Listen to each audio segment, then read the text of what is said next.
السلام علیکم، welcome to our channel ناولستان اردو ناولس لائبریری۔ کیسے ہیں آپ سب لوگ؟ امید کرتی ہوں کہ سب لوگ ٹھیک ٹھاک ہوں گے، خیریت سے ہوں گے۔ بہت جلدی وائس اپ کروں گی، میری باڈی بہت تھکی ہوئی آج کراچی میں بدترین ٹریفک جیم تھا۔ میں آلموسٹ 4 گھنٹے ٹریفک جیم میں پھنسی رہی ہوں۔ 8 بجے میرا آف ہوتا ہے، 8:30 بجے گھر پہنچی۔ امی کو ڈاکٹر کے پاس لے کر جانا تھا۔ میں اور امی رکشے میں بیٹھے ہماری حالت ایسے ہو گئی، وہ تو ڈاکٹر نہیں اٹھ کر گیا، اس کی مہربانی، ورنہ ہم لوگ 12:30 بجے ڈاکٹر کے کلینک پہ پہنچے تو ڈاکٹر دونوں کو دیکھ کے پوچھنے لگا آپ میں سے مریض کون ہے، کیونکہ میری اتنی حالت خراب ہو چکی تھی۔ بہرحال میں رات میں تقریباً 2 یا 2:30 بجے گھر پہنچی ہوں اپنی والدہ کو دکھانے کے بعد، اور اب میری ہڈیاں آپس میں بج رہی ہیں۔ مجھے نہیں یاد کون سی ہڈی ہے جس میں درد نہیں ہے مجھے، اس لیے میں جلدی اسے وائس اپ کروں گی، کیونکہ مجھے پتا آپ لوگ بھی بے تحاشا ویٹ کر رہے ہوتے ہو۔ اور یہ کوئی ایکسکیوز نہیں، کیونکہ روزانہ ہی مجھے جاب پہ جانا ہوگا، روزانہ ہی مجھے گھر کے کام کرنے ہوں گے، تو اس کی کوئی ایکسکیوز نہیں، مجھے ٹائم نکال کے یہ بنانا ہے۔ کوشش کر کے ابھی میں کوشش کروں گی کہ ایپیسوڈ 44 کے بھی 1-2 پارٹس لگا سکوں، تاکہ آپ کو 2-3 پارٹس ریڈ کرنے کے لیے مل جائیں۔ جب تک کہ میں جاگ سکی اتنی میں وائس اپ کر لوں گی۔ چلیں بڑھتے ہیں اب ایپیسوڈ کی طرف۔ ناول کا نام ہے روزن زندہ، سیزن 2 ایپیسوڈ 43 کا پارٹ 4 ہے یہ۔ رائٹر ہے اس کی ملائکہ رفیع۔ شہزام نے بھویں اٹھائی۔ اگر پہلے کی بات ہوتی تو شاید وہ میرا سے متاثر ہوتا اور زارون کی طرح سوچتا بھی، مگر اب وہ میرا سے محبت نہیں کرتا تھا۔ جب وہ پرسکون ہو کر غور کرتا تو اسے لگتا کہ زارون ایک بے وقوف ہے۔ وہ واقعی زارون کو یہ یاد دلانا چاہتا تھا کہ اگر اس کے پاس کچھ بھی نہ رہے تو ایک عام عورت بھی اس کے ساتھ نہیں رہے گی، لیکن میرا کی چالاکی یہ تھی کہ وہ زارون کو حقیر سمجھتے ہوئے بھی ایسے ظاہر کر رہی تھی جیسے وہ اس کا بے حد خیال رکھ رہی ہو۔ جتنا زیادہ شہزام نے زارون کو دیکھا اتنا ہی زیادہ اسے محسوس ہوا کہ وہ ماضی کا اپنا عکس دیکھ رہا ہے۔ وہ پہلے بھی میرا کی نیت پر شک کرتا تھا، مگر اب وہ اور بھی زیادہ پر یقین تھا کہ میرا اتنی معصوم اور نیک دل نہیں جتنی وہ ظاہر کرتی ہے۔ بدقسمتی سے اس نے صبرین کو تکلیف پہنچائی جو اسے سچی محبت کرتی تھی، محض ایک ایسی عورت کے لیے جو اس کے لائق بھی نہیں تھی۔ واقعی وہ بہت نیک دل ہے۔ شہزام کے ساتھ نظریں ملانے کے بعد تنویر نے گلاس پکڑ کر اپنا گلا صاف کیا۔ تو اب تمہارا آگے کیا منصوبہ ہے؟ زارون نے تلخ ہنستے ہوئے کہا۔ میں صرف فریہ سے منگنے کا ڈھونگ رچا سکتا ہوں تاکہ شاہ فیملی کی نظر ہٹے، اس کے بعد میں میرا کے لیے سب کچھ داؤ پر لگا کر محنت کروں گا۔ میں اتنا طاقتور بن جاؤں گا کہ شاہ فیملی مجھے روک نہ سکے۔ میں ماضی میں بہت قاہر تھا، مگر اب ایسا نہیں ہوگا۔ کیا تم نے کبھی فریہ کے بارے میں سوچا ہے؟ شہزام نے اچانک پوچھا۔ تم نے اس کی زندگی برباد کی اور اب اسے اپنے مقصد کے لیے استعمال کرنا چاہتے ہو۔ زارون ساکت ہو گیا۔ ایک لمحے کے لیے اس کے دل میں تھوڑی سی شرمندگی پیدا ہوئی، مگر فوراً ہی وہ بول اٹھا، تم ضرورت سے زیادہ سوچ رہے ہو۔ وہ عورت بھی کوئی آسان ہدف نہیں، تم لوگ نہیں جانتے، مگر شیخ فیملی آج کیمرہ آ رہی ہے، دونوں خاندان کل ساتھ کھانے پر ملیں گے۔ ہاں، مجھے لگتا ہے کہ فریہ نے پہلے ہی شاہ فیملی کو استعمال کرنے کا منصوبہ بنا لیا ہوگا۔ میں کبھی ایسی عورت سے شادی نہیں کروں گا۔ شہزام نے ماتھے پر شکن ڈالی۔ جب کسی عورت کے ساتھ ایسا واقعہ پیش آتا ہے اور وہ خود کو تمہاری منگیتر تسلیم نہیں کرتی تو عوام اسے برا بھلا کہیں گے۔ لوگ کہیں گے کہ اس نے… شہزام، تمہیں کیا ہو گیا ہے؟ تم بار بار فریہ کا ساتھ کیوں دے رہے ہو؟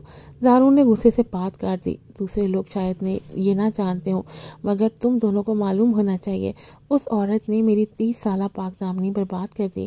وہ اچھی طرح جانتی تھی کہ میں میرا سے محبت کرتا ہوں، پھر بھی اس مصیبت میں پھنس گئی۔ اب اگر میں بے رحم ہو جاؤں تو وہ خود ہی قصوروار ہوگی۔ زارون کے متعصب رویے کو دیکھ کر شہزام کا دل چاہ کے اسے واش روم میں پھینک کر اس پر ٹھنڈا پانی ڈالے تاکہ وہ ہوش میں آئے، مگر شاید اس کا کوئی فائدہ نہ ہوتا، جیسے پہلے بھی نہیں ہوا تھا۔ وہ کسی کی بات پر یقین نہیں کرتا تھا، جیسے اس پر کوئی آسیب سوار ہو۔ جب زارون صوفے پر سو گیا تو تنویر نے سگریٹ جلایا اور ہلکی سی آہ بھری۔ کیوں لگتا ہے کہ میرا اسے کامیاب بنانے میں مدد نہیں کر رہی، بلکہ اسے یہ ناگوار گزر رہا ہے کہ اس کے پاس اوشر کے بغیر کچھ بھی نہیں۔ مجھے بھی ایسا ہی لگتا ہے۔ شہزام نے اسے عجیب نظروں سے دیکھا۔ کیا تم پہلے میرا پر یقین نہیں رکھتے تھے؟ وہ دھوکہ دینے میں بہت ماہر ہے. شاید میرا 4 سال پہلے بدل گئی تھی لیکن ہمیں اس کا احساس نہیں ہوا. تنویر نے اس کی طرف دیکھا. تم کل پریس کانفرنس میں نہیں تھے لیکن وہ رات کافی ہنگامہ خیز تھی. فریہ نے وہی رنگ کا لباس پہنا تھا جو میرا کا تھا اور زارون نے فریہ کو زبردستی اوپر لے جا کر لباس بدلنے پر مجبور کیا. کیا تمہیں لگتا ہے کہ پرانا زارون ایسا کچھ کرے گا؟ اتفاق سے فریہ کا سرخ لباس میرا کے لباس سے بہتر لگ رہا تھا. شہزام چونک گیا. اس کی زارون کے بارے میں سمجھ بوجھ کے مطابق وہ ایسی حرکت کسی وجہ کے بغیر نہیں کرتا. زارون ایک سادہ طبیعت کا آدمی تھا اور لباس کے رنگوں پر غور نہیں کرتا تھا جب تک کہ کوئی اسے ایسا کرنے پر نہ اکساتا. صاف ظاہر تھا کہ میرا کے علاوہ کوئی اور نہیں ہو سکتا تھا اور زارون کو سب سے زیادہ میرا کے جذبات کی پرواہ تھی. تنویر، شکر ہے کہ میں نے اس سے شادی نہیں کی تھی. شہزام نے اچانک افسوس سے کہا. کیا تمہیں لگتا ہے کہ جو کچھ اس نے اسفر کے بارے میں کہا تھا وہ سچ تھا؟ تنویر کی آنکھوں میں ایک عجیب سی چمک آئی. اگر یہ پہلے کی بات ہوتی تو وہ یقین سے انکار کر لیتا لیکن اب یہ کہنا مشکل ہے. شہزام نے تلخ مسکراہٹ دی. میں زارون کا مذاق اڑانے کے قابل نہیں ہوں. میں بھی کبھی اسی کی طرح ہی تھا. میں بھی. تنویر نے آہ بھری. اسی لیے میں نے پہلے کچھ نہیں کہا. وہ میرا سے بے حد محبت کرتا ہے. اگر میں اس کے بارے میں کچھ برا کہوں تو وہ مجھ سے لڑ پڑے گا. اگر سبھی کو پتہ چلا کہ زارون فریہ کے ساتھ ایسا کر رہا ہے تو وہ یقیناً بہت ناراض ہوگی. شہزام بڑبڑایا. ماضی میں اس کی بے وقوفی نے صبرین کو تکلیف دی تھی. اب وہ نہیں تھا چاہتا کہ اس کے آس پاس کوئی اور زخمی ہو. اگلے دن شہزام کی گاڑی ایسے کارپوریشن کی پارکنگ میں داخل ہوئی. اس نے کافی دیر تک ہارن بجایا لیکن محافظ نے گیٹ نہیں کھولا. جب ایڈمنسٹریٹر آیا تو شہزام نے گاڑی کا دروازہ کھولا. شہزام کا سرد اور پرکشش چہرہ دیکھ کر ایڈمنسٹریٹر کی مسکراہٹ لرز گئی. معاف کیجیے گا بڑے صاحب. شہزام، ہمارے چیئرمین نے کہا ہے کہ نامعلوم گاڑیوں کو اندر جانے کی اجازت نہیں، خاص طور پر آپ کی گاڑی کو. شہزام نے غصے سے اسٹیئرنگ وہیل مضبوطی سے پکڑ لیا. اس نے نہیں سوچا تھا کہ وہ اتنی بے رحمی سے پیش آئے گی. اسے ایس اے کی پارکنگ میں داخل ہونے کی اجازت بھی نہیں تھی. سامنے سے ہٹ جاؤ، شہزام نے سرد لہجے میں کہا.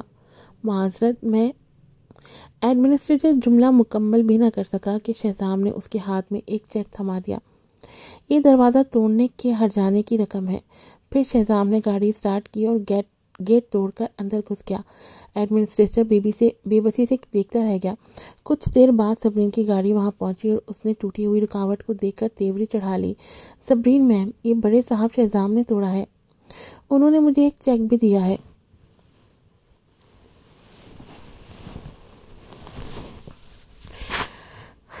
ایڈمنسٹریٹر نے وضاحت دی. صبرین نے گہری سانس لی.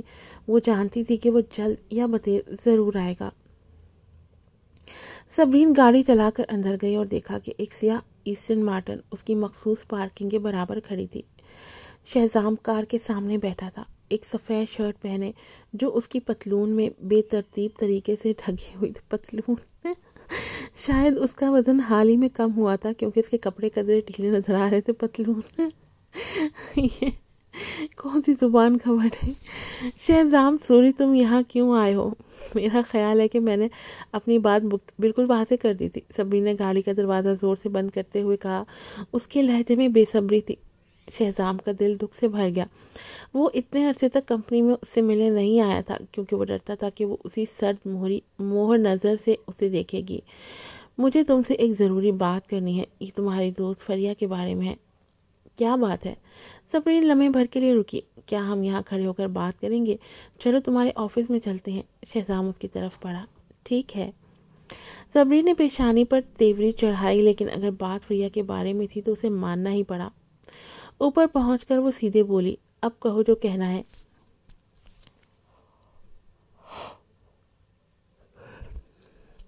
شہزام نے ارد گرد نظر دوڑائی. کیا تم اپنے مہمانوں کے ساتھ ایسا برتاؤ کرتی ہو؟ چائے کہاں ہے؟ اگر تم چائے پینے آئے ہو تو باہر جاؤ، دائیں مڑو، لیفٹ لو اور سیدھے نیچے چلے جاؤ. صبرین نے بازو باندھ کر کہا. میں بہت مصروف ہوں اور پوری فیملی کے سب سے بڑے صاحبزادے کے ساتھ چائے پینے کا وقت نہیں ہے میرے پاس. تم بہت بے رحم ہو۔ شہزام کے دل میں ایک تلخی سی اتر آئی۔ اس نے کبھی نہیں سوچا تھا کہ اسے صبرین کو دیکھنے کے لیے فریہ کا بہانہ بنانا پڑے گا۔ تم نے اپنا گھر کیوں بدلا؟ شہزام سوری، میں نے تمہیں صرف فریہ کی وجہ سے اندر آنے دیا۔ صبرین کا غصہ بڑھ رہا تھا۔ کیا تم واقعی مجھے دیکھنا بھی نہیں چاہتی؟ شہزام نے اپنی گہری آنکھوں سے اسے دیکھا۔ یہ تو یقینی بات ہے، تمہیں دیکھ کر ہی متلی آتی ہے۔ صبرین کی آنکھوں میں نفرت کی جھلک چھپی نہ رہی۔ کیا میں نے اپنی بات واضح نہیں کرتی؟ تم ہمیشہ ایسے ہی کرتے ہو۔ جب تمہیں لگتا ہے کہ تم صحیح ہو تو تم خود کو سب سے بلند سمجھتے ہو اور مجھ سے ایسا سلوک کرتے ہو جیسے میں کوئی کیڑے مکوڑے سے بھی کم ہوں۔ اور جب تمہیں اپنی غلطی کا احساس ہوتا ہے تو فوراً پلٹ کر مجھے منانے آ جاتے ہو اور معافی مانگتے ہو۔ یہ ایک بار نہیں کئی بار ہو چکا ہے۔ اگر تم نہیں تھکے تو میں ضرور بیزار ہو چکی ہوں۔ شہزام کا خوبصورت چہرہ اس کے الفاظ پر زرد پڑ گیا۔ کسی نے اسے کبھی اس طرح نہیں کہا تھا، لیکن اب وہ محسوس کر رہا تھا کہ اگر وہ صبرین کو دیکھ سکے تو یہ بھی قبول تھا۔ یہ دن اس کے لیے اذیت ناک گزر رہے تھے۔ ہر دن وہ صبرین کو یاد کر کے پاگل ہو رہا تھا۔ خاص طور پر جرم اور طرف اسے بری طرح ستا رہے تھے۔ میں صرف تمہیں یہ بتانے آیا تھا کہ فریہ کو زارون سے منگنی کرنے سے منع کرنا بہتر ہوگا، شہزام نے بمشکل کہا۔ زارون مکمل طور پر میرا کے جال میں پھنس چکا تھا اور وہ کبھی فریہ سے شادی نہیں کرے گا۔ فریہ صرف ایک مورا ہے جسے وہ شاہ فیملی کو دھوکہ دینے کے لیے استعمال کر رہا ہے۔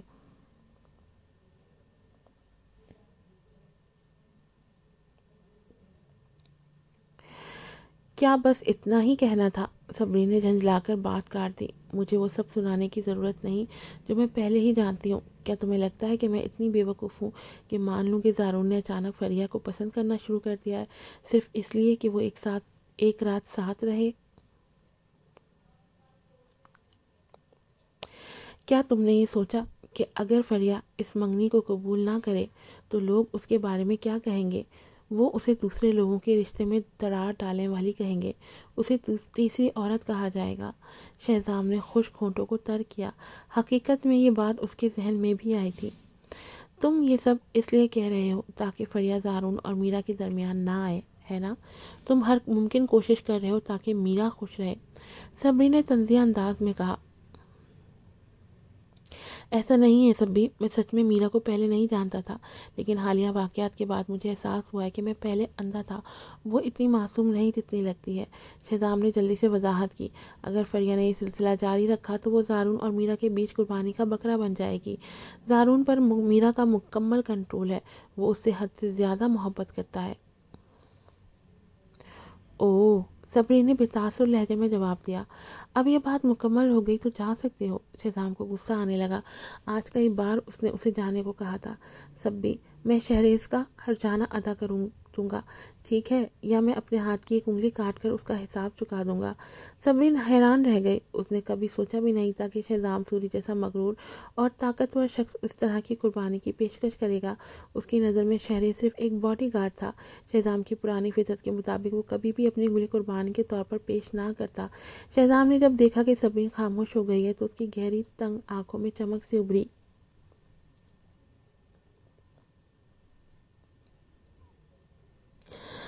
اگر تم مجھے معاف کر دو تو میں اپنی انگلی قربانی کے طور پر دینے کے لیے تیار ہوں، حتیٰ کہ شہریز خود اسے کاٹ سکتا ہے۔ اس نے اپنا ہاتھ آگے بڑھایا اور تیز نظروں سے اسے دیکھا۔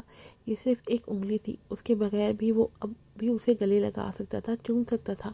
انگلی کھونے کا درد اس درد سے زیادہ شدید نہیں ہو سکتا تھا جو اس کی نفرت اور اجتناب نے اسے روک دیا تھا۔ صبری نے اس کے ہاتھوں پر نظر ڈالی۔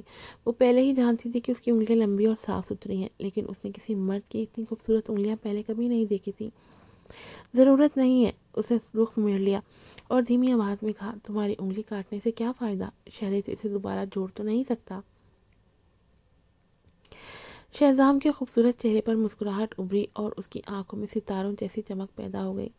سبھی، کیا تمہیں میرے لیے برا لگ رہا ہے؟ تم مجھ پر ترس کھا رہی ہو، اس لیے میری انگلی نہیں کاٹنے دے رہی؟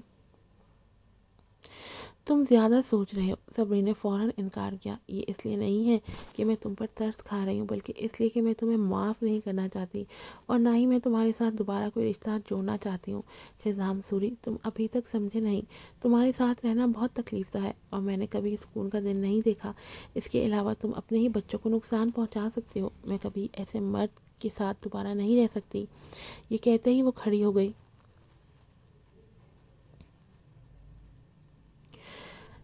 شہزام کا رنگ سفید پڑ گیا اور اس نے بے اختیار اس کا بازو پکڑ لیا۔ کہاں جا رہی ہو؟ ظاہر ہے اگر تم یہاں سے نہیں جاؤ گے تو میں ہی چلی جاؤں گی، صبری نے سکون سے جواب دیا۔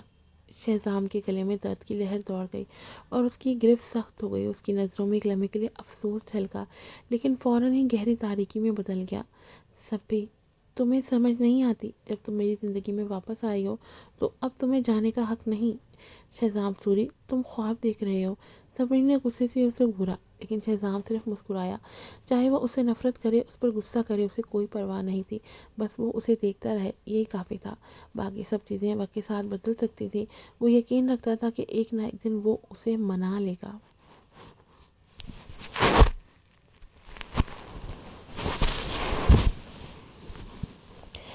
اگر وہ اسے اب چھوڑ دیتا تو ان کے درمیان کچھ بھی باقی نہ رہتا۔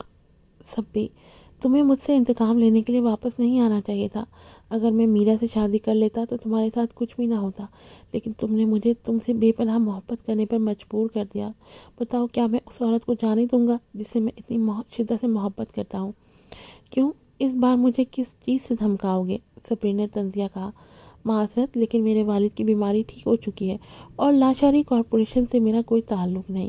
کیا تم پھر سے ایسے پر حملہ کرنا چاہتے ہو؟ ٹھیک ہے، کر لو، میرے پاس بہت پیسہ ہے، اور اگر ایسے کا مالک بدل بھی گیا تو مجھے پرواہ نہیں۔ پیسہ تو صرف دنیاوی چیز ہے۔ شہزام کے پاس کوئی جواب نہیں تھا۔ ہاں، اب اس کے پاس کچھ بھی نہیں تھا جس سے وہ اسے دھمکا سکتا۔ وہ اور کیا کر سکتا تھا؟ صبری، مجھے مجبور مت کرو، اس زندگی میں تم صرف میری ہو۔ وہ کچھ دیر تک اسے گھورتا رہا، پھر سخت لہجے میں یہ بات کہہ کر پلٹ گیا۔ شام 5 بجے ولید اسے لینے آیا۔ گاڑی میں بیٹھتے ہی صبرین کی آنکھوں میں پریشانی جھلکی۔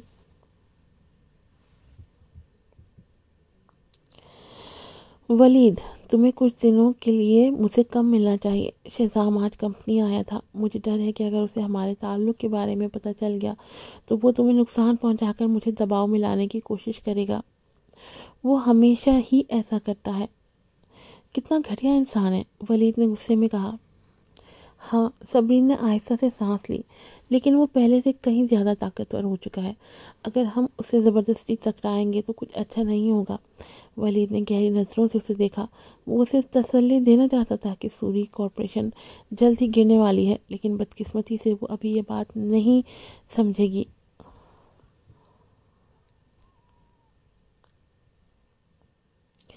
صبری، کیوں نہ ہم اپنی شادی رجسٹر کروا لیں؟ ایک بار رجسٹریشن ہو گئی تو ہم قانونی طور پر میاں بیوی بن جائیں گے اور شہزام کچھ نہیں کر پائے گا۔ رجسٹر؟ صبرین بالکل حیران ہو گئی۔